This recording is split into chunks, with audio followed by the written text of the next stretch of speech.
Have you seen the new Nepal top from La Sportiva? I can't see it anywhere. No, they can't. Oh, hang on. That's a beer. Oh.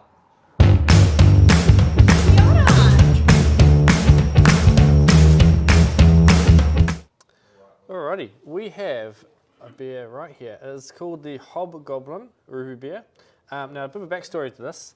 I've just been told that Rocky and Jules, when they used to live in the UK, used to drink this. So if they're having it, it's going to be good.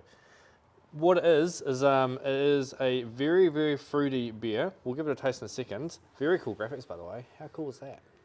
But in this, we're going to find lots of flavour. There's going to be toffee. There's going to be figs, raisins, and dates. So when we taste this, I'm sure we're going to taste it. It's going to be good. You ready? Very good. Oh yeah. Cheers to that. That's pretty good. I can see why Rock and Jules love this beer. Oh yeah. So this is from the beer library just down the road. It's recently in.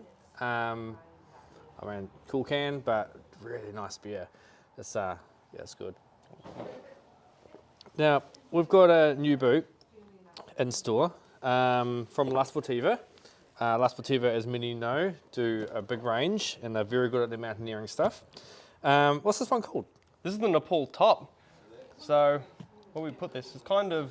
This is up there. It's a crampon boot, isn't it? Yeah, it's a full auto. So, toe welt, heel welt can take a full auto crampon. So, you can take it into sort of slightly more technical terrain, which is always good to do. Yep.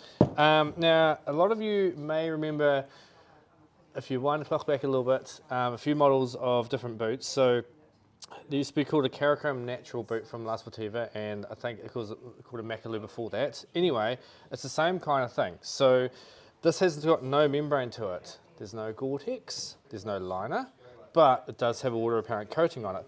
What's the story with the leather? What have we got with us? It's it's a Puanga leather, to be exact. Yep. And it's Italian leather.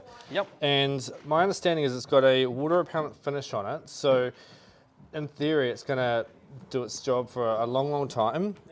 Super durable. Obviously, water repellent. Perfect for the mountains. They've been using this for a long time. And because it's a Puanga leather, you don't want to be putting like beeswax and stuff into it. So essentially, what they're recommending is something like that there. But you shouldn't have to do it too often.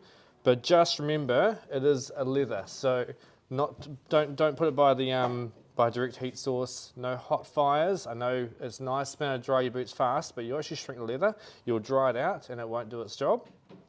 So just let it air dry. It takes a while, obviously it is leather, but if you're using it in the terrain, you'll be using it all the time anyway. The rand here, you've got full coverage, so ultra durable, and then obviously the leather itself on the outside. So super robust boot, and what we need to make sure we mention is you've got a pivot point. So when you're in the boot, it's quite a high boot. You're actually going to have quite a bit of flex going on, even though the sole is nice and stiff. Also a bit of flexibility up through the front as well. So that's true. Through some sort of steeper terrain where you don't want to be doing like front edging on it, it's very easy to flex the front through those sort of not quite full vertical terrain. Now, volume. We tried these on before, didn't we? Yeah. What do you think? A little bit more volume compared to the normal Sportiva. Definitely sure the more mountain boots are a little bit going to be a broader fit, higher volume, so they should fit more variety of feet, which would be really good. Yeah. So I tried this on. In fact, Pat was with me at the same time, and we're both really impressed. Yeah, still plenty of volume. Still have a really good heel to it. A lot of comfort, and with La Sportiva, they're really well known for doing a lace up that starts at the front, works its way up, and then you can lock it.